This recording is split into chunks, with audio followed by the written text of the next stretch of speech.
बुरी सखी कह रही है, मेरी पहुंच कैसे हो सकती है?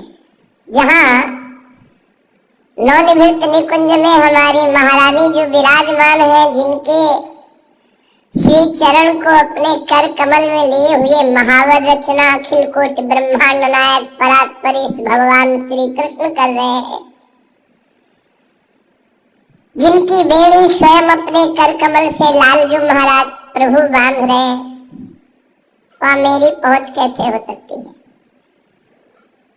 जहां दिव्य श्री ललिता जो, विशाखा जो, चंपक लता जो, चित्रा जो, तुंग विद्या जो, इंद्रलेखा जो, रंग देवी जो, श्री सुदेवी जो और समस्त सहचरियां आठों पहर भाव में डूबी हुई श्री स्वामिनी जी को दुलार करती रहती है,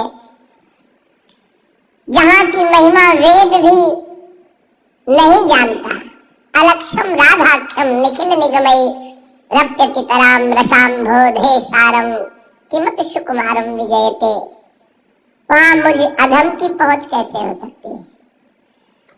जिनके चरणों में महावर रचना स्वयं प्रभु करते हैं, जिनकी वेणी कर कमल से स्वयं प्रभु गूंथते हैं, अनंत महिमा युक्त समस्त सहचरियां आठों पहर जिन्हें दुलार करती रहती है, वेद भी जिनकी महिमा के रहस्य को नहीं जानता है, शिव शनकादि ब्रह्मादि विचार परायण रहते हैं स्वामिनी जी की महिमा में, जहां मन बुद्धि का प्रवेश ही नहीं है, ऐसे दुर्गम स्थान महारानी जी के श्री चरणों में हमारी कैसे गति हो, हमारी कैसे पहुंच हो? बस एक ही उपाय दिखाई देता है, सकल अंग गुणहीन हो, ताको यतन न कोई, एक किशोरी कृपाते, जो कछु होई सो होई। एकमात्र किशोरी जी की कृपा से ही किशोरी जी के पास पहुंचा जा सकता है, जहां वेदों के लिए अगम्य है, बड़े बड़े ईश्वर कोटि के महापुरुष विचारवान ध्यानस्थ रहते हैं, जहां हमारे मन बुद्धि की पहुंच नहीं है, वहां हम कैसे चिंतन करें, कैसे हम वहां पहुंच पावे? तो सबे अंग गुणहीन हो, ताको यतन न कोई, कोई उपाय नहीं, एक किशोरी कृपाते, बस जो कुछ होए सो होए। अब तो श्री लाडली जी की कृपा से ही लाडली जी की प्राप्ति होगी, और ये सिद्ध सिद्धांत है। प्रियालाल की प्राप्ति प्रियालाल की कृपा से होती है, जिस पर प्रियालाल की कृपा है उसी धाम वृंदावन का दर्शन, वास, रसिकों का संग, रजरानी के प्रति अपार आस्था, निरंतर नाम रटने का स्वभाव, लीला गुण सुनने का व्यसन, ये कृपा पात्र के लक्षण है। लाडली जी से मिलने वाले हृदय की स्थिति अन्यत्र कहीं कोई अन्य आश्रय, अन्य भाव, अन्य चिंतन, अन्य रस, परमार्थिक सुवाता नहीं है। स्वार्थिक विषय भोगों की तो बात जाने दो, अन्य परमार्थिक नहीं सुहाता है। श्रीपाद प्रबोधानंद जी महाराज कह रहे हैं, प्यारी जो प्यारे जो की जिसके ऊपर कृपा होती है, वो नैवा लौकिक लोक वेद पद नापेक्षित स्वप्रिय, न कोई अपना न कोई पराया, न लौकिक धर्म न वैदिक धर्म।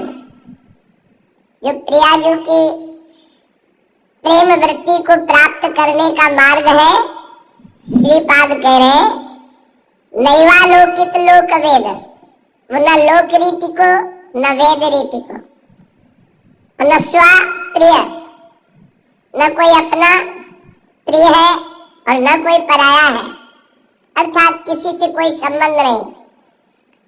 जिसे भोरी सखी कहती ना काहू सो बोलिबो, ना कोई व्यवहार, अपनी कुंवर किशोरी को जियत निहार निहार, बस रात दिन राधा राधा राधा। और श्यामा जी की सेवा, श्यामा जी का चिंतन, श्यामा जी के लिए तन मन प्राण समर्पित, यही कृपा पात्र का लक्षण है। कृपा से ही ऐसा होता है, स्वयं कोई हमसे ऐसी साधना नहीं कर सकता। द्वंद्वैकांत रसा प्रविष्ट हृदय शेषाति धन्योत्तमः। राधा कृष्ण रसान्मुह पुलकितो नित्याश्रुधाराधर। चित्र प्रेम विकारवानवत् कदा नंदामि वृंदावने। न लौकिक न वैदिक न स्व न पराया, न कोई अपना न कोई पराया, एकमात्र एकांतिक हृदय से मेरी महारानी श्री राधा रानी।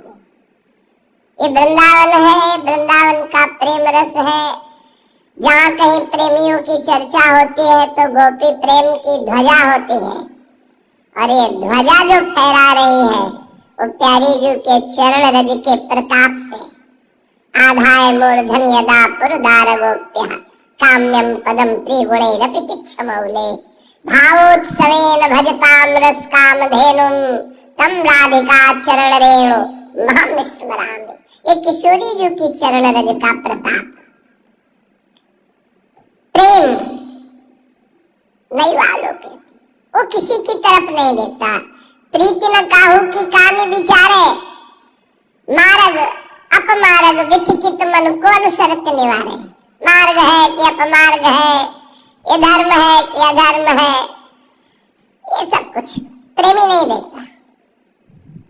प्रीति न काहू की कान विचारे, प्रीति किसी की मर्यादा नहीं रखता, उसकी एक स्वतंत्र मर्यादा है, वो किसी की कान ही नहीं रखता। प्रेम में एक अपार बल है। जो सरिता सावन जल उमगत सन्मुख सिंधु सिधारे, जीव नादहि मन दे कुरंगन प्रगट पारधी मारे। जैसे बाढ़ आती है तो फिर नदी को कोई रोक नहीं सकता समुद्र मिलन से, ऐसे ही प्रेमी के हृदय में जब उत्साह वर्धन होता है भगवत प्राप्ति का, लोक रीति वेद रीति अपना पराया ये सब त्याग कर एकमात्र प्रीतम के लिए प्राण हाहाकार कर उठते हैं। नहीं वावलोकन, वो कुछ नहीं देखता। प्राण चले जाए पर प्रीतम का स्मरण न छूटे। प्राण तो तिनके के समान लगने लगते हैं जिसको प्रभु से थोड़ा भी प्यार हो जाता है। प्राणों का मोह तो अज्ञान के कारण होता है।